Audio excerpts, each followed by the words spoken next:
Assalamualaikum warahmatullahi wabarakatuh. Selamat datang kembali di channel cerita horor Bendy Story. Kisah nyata 7 hari berbulan madu dengan kuntilanak. Kisah mistis ini benar-benar terjadi di kota Strabat, menimpa seorang penari bentor atau becak motor bernama Karto. Selama 7 malam dia berbulan madu dengan kuntilanak. Kota Strabat, ibu kota Kabupaten Langkat, Sumatera Utara. Di penghujung bulan Mei terlihat sepi.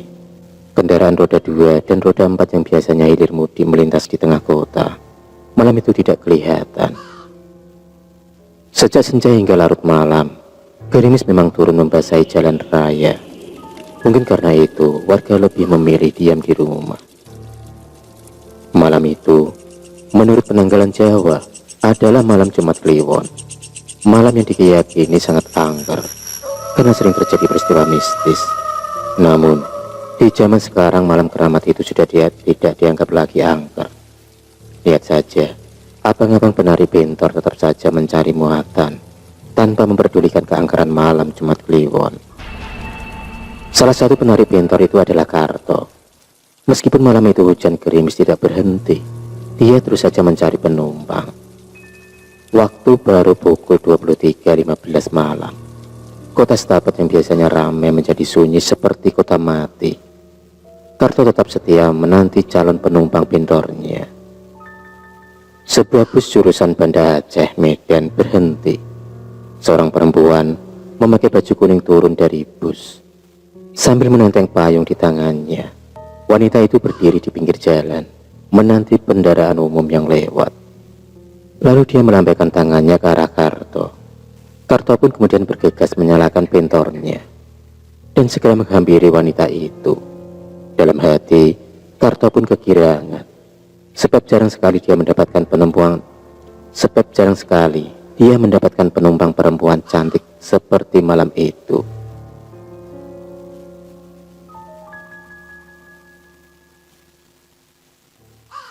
Karto tidak sempat menyahut sapaan dari wanita cantik tersebut, sebab mulutnya seperti terkunci melihat betapa cantiknya perempuan calon penumpangnya itu. Wanita itu pun kemudian naik ke atas bentor.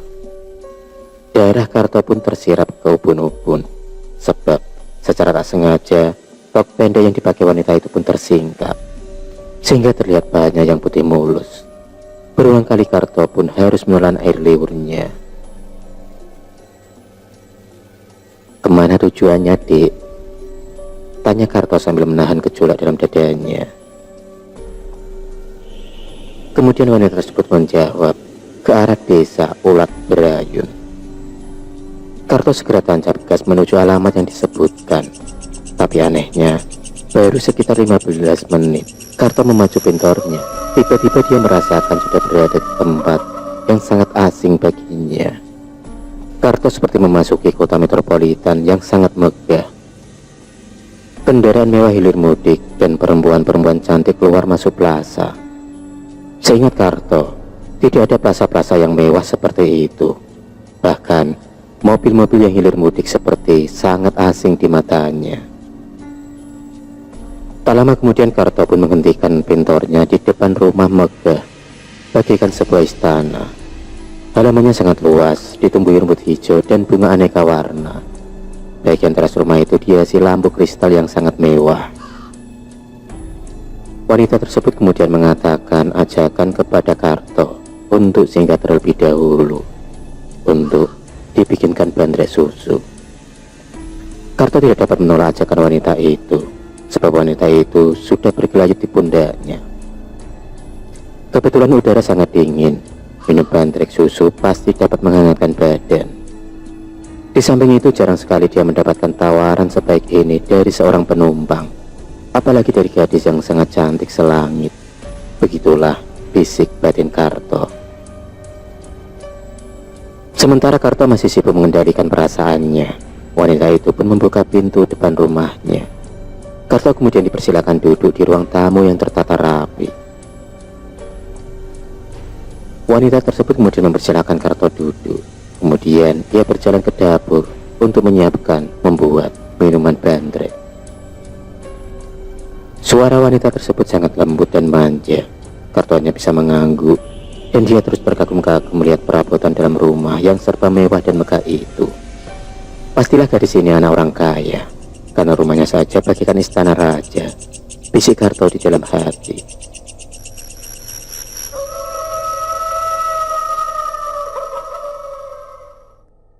Pria beranak satu ini lebih kagum lagi saat dia menatap perempuan pemilik rumah datang membawa 2 gelas minuman dan telah berganti baju setengah telanjang. Lekuk tubuhnya terlihat nyata di mata Karto. Perempuan itu hanya tersenyum menggoda ketika menyuguhkan gelas berisi bandrek susu. Karto dapat melihat dengan leluasa 2 bukit kembar tegak berdiri runcing di dadanya yang montok. Perempuan itu laki-laki hanya tersenyum menggoda. Tiba-tiba wanita itu pun mengatakan agar Karto menginap di rumahnya karena dia takut sendirian di rumah. Wanita tersebut mengatakan kalau ayahnya telah meninggal karena kecelakaan lalu lintas dan ibunya meninggal karena bunuh diri. Sampai akhirnya perempuan itu bersandar di pundaknya, dan kemudian jari jemarinya yang lembut menyusuri pusat-pusat birahi tubuh Karto. Karto pun tidak kuasa untuk membalas sentuhan itu. Bahkan Karto melakukannya lebih agresif, dan syahwatnya pun menuju puncak. Wanita tersebut kemudian mengajak Karto masuk ke dalam kamarnya. Karto pun menuruti keinginan dari wanita tersebut. Wanita yang terlihat bertubuh sintal dan padat dan bersih itu akhirnya dibopongnya masuk ke dalam kamar. Karto kemudian berjalan mengikuti perintah perempuan itu yang memintanya menuju ruangan di lantai 2. Ruangan di lantai 2 ini lebih mewah lagi. Lalu menuju sebuah kamar. Di sana ada tempat tidur yang terbuat dari kayu jati pilihan berukir burung Raja Wali yang sedang mengepakkan sayapnya. Cahaya kamar itu tampak remang-remang. Bau aroma wangi memenuhi seluruh ruangan yang didesain untuk pasangan pengantin baru. Karto pun penasaran dan kemudian dia pun menanyakan nama dari wanita tersebut yang begitu mempesona. Wanita tersebut mengatakan dengan lembut kalau namanya adalah Sri Kunti. Sempat terlintas dalam benak Karto kalau nama perempuan itu sangatlah aneh. Tidak seperti nama kebanyakan perempuan. Tapi apa arti sebuah nama? Bisik hatinya. Karto sudah tidak tahan lagi, ingin segera melepaskan nafsu birahinya.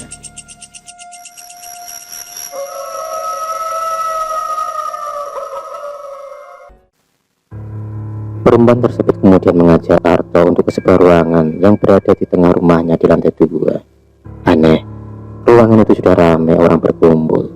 Mereka semua memakai baju bagus, layaknya akan menghadiri resepsi pernikahan. Ketika Karto masih kebingungan, Sri Kunti kemudian langsung berjalan menggandeng tangan Karto. Bersamaan dengan itu, Karto melihat busana yang dipakai Sri Kunti telah berubah menjadi busana pengantin berwarna putih. Padahal sebelumnya, Sri Kunti mengenakan baju yang transparan. Keraguan ini sempat terlintas di pikiran Karto. Namun entah mengapa, dia kemudian tidak mempersoalkannya lagi. Karto sendiri makin bertambah bingung, sebab dirinya juga telah memakai jas berwarna hitam dan memakai dasi. Padahal sebelumnya dia berpakaian lusut. Akhirnya mereka berdua pun menghadap penghulu yang menikahkannya. Akad nikah yang Karto laksanakan tidak seperti pernikahan dengan istrinya yang setia menunggunya di rumah. Karto cukup hanya mengucapkan ikhrar setia. Setelah itu, resmilah mereka sebagai pasangan suami istri. Setelah resepsi pernikahan selesai, semua tamu yang datang pun sudah pulang. Kini tinggal mereka berdua di dalam rumah besar itu. Hujan gerimis berubah menjadi sangat deras. Udara dingin menusuk tulang. Karto membutuhkan kehangatan. Sri Kunti pun demikian sama membutuhkannya.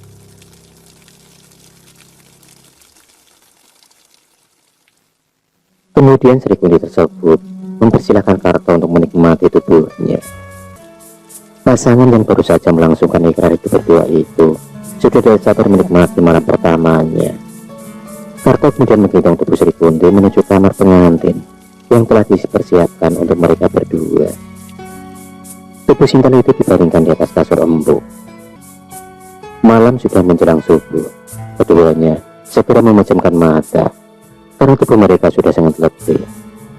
Sebentar saja mereka sudah terlelap tidur pulas, dan mereka melewatkan waktu yang sangat panjang dalam tidur itu. Menjelang senja, Karto baru terbangun dari tidurnya. Lampu di dalam rumah sudah menyala semuanya. Sementara itu Sri Kunti baru saja selesai mandi keramas. Rambutnya yang panjang hingga sepinggul masih terlihat basah. Tubuh Karto masih terasa lemah. Seluruh sendi-sendi tulangnya terasa mau copot semua. Karto kemudian segera mandi di sebuah kamar mandi yang mewah. Dia pun seperti mendapat durian runtuh. Tinggal di rumah mewah dengan istri yang cantik siang selangit. Selepas mandi di meja makan, Sri Kunti sudah menyiapkan hidangan santap malam. Mereka berdua kemudian menikmati makan malam. Setelah selesai makan malam, Sri Kunti kemudian mengajak Karto ke taman yang ada di belakang rumah. Mereka berdua bercengkerama sambil bermain ayunan.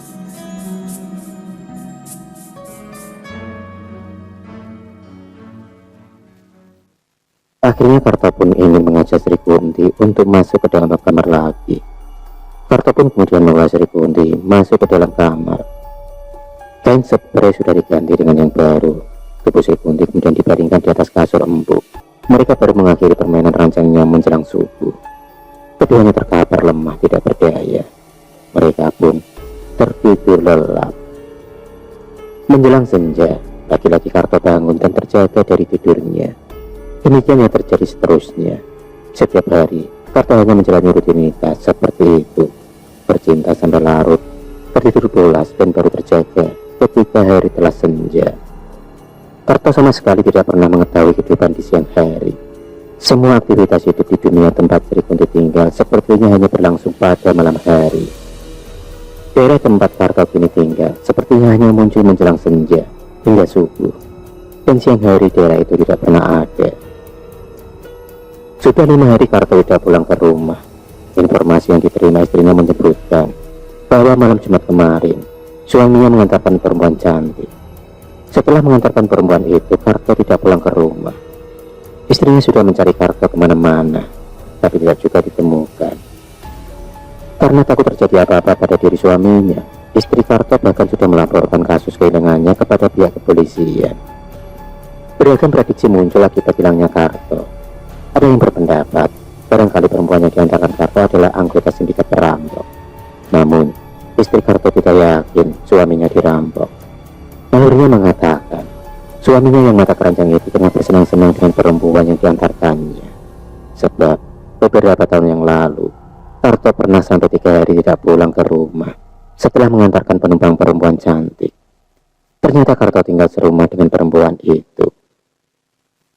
Teman-teman yang satu profesi dengan Karto ada yang menyarankan agar minta bantuan dukun untuk mengetahui di mana Karto berada. Saran itu pun dituruti oleh istrinya. Dengan diantar hatinya, istri Karto mendatangi rumah Mbah Katijo. Dukun kampung yang sudah tidak diragukan lagi kemampuannya. Suamimu sedang berbulan madu, Nduk, kata Mbah Katijo menjelaskan. Istri Karto pun menanyakan dengan siapa dia menikah, Mbak. Tanya istri Karto sambil menahan geram. Dalam hati, dia mengumpat habis-habisan suaminya. Padahal dulu Karto sudah bersumpah tidak akan lagi selingkuh. Tapi kali ini diulangi lagi. Dia menikah dengan perempuan dari dunia lain, kata Mbak Katijo.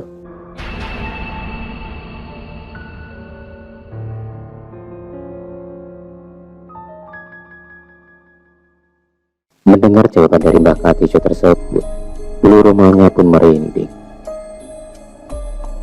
Mbak Katijo kemudian mengatakan kalau suaminya akan bisa pulang, tapi harus bersabar. Biasanya acara bulan madu bersama sosok tersebut berlangsung tidak lebih dari 7 hari. Kata Mbak Katijo menjelaskan. Memang aneh, memasuki malam ke-7, Karto berpamitan kepada Sri Kunti tidak pulang ke rumahnya. Entah bagaimana, tiba-tiba Karto merasakan kerinduan teramat berat pada keluarganya, pada istrinya juga, dan pada anaknya yang masih berusia 5 tahun.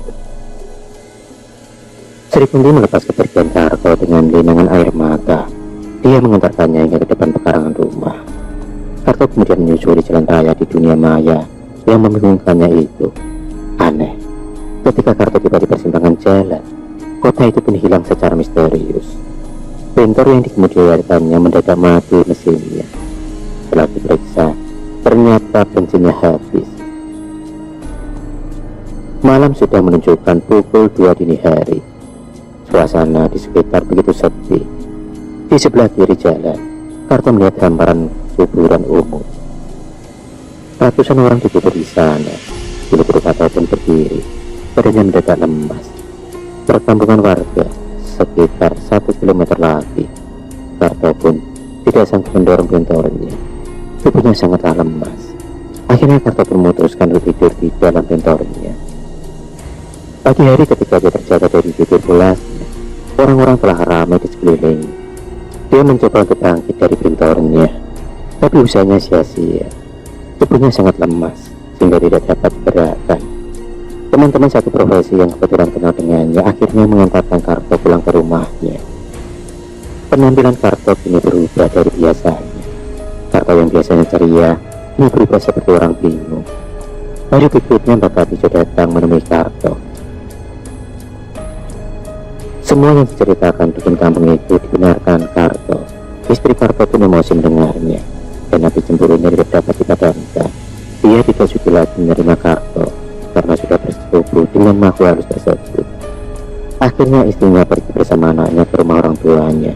Tinggallah kini Karto seorang diri dalam keadaan lumpuh total. Kini dia hidup dari belas kasihan orang-orang yang dekat dengannya. Akhirul kalam. Wassalamualaikum warahmatullahi wabarakatuh.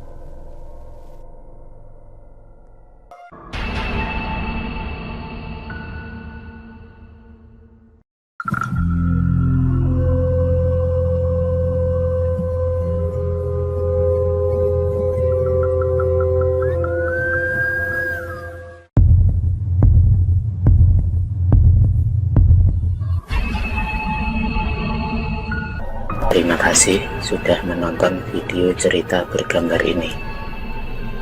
Klik subscribe untuk terus berlangganan video-video cerita bergambar selanjutnya.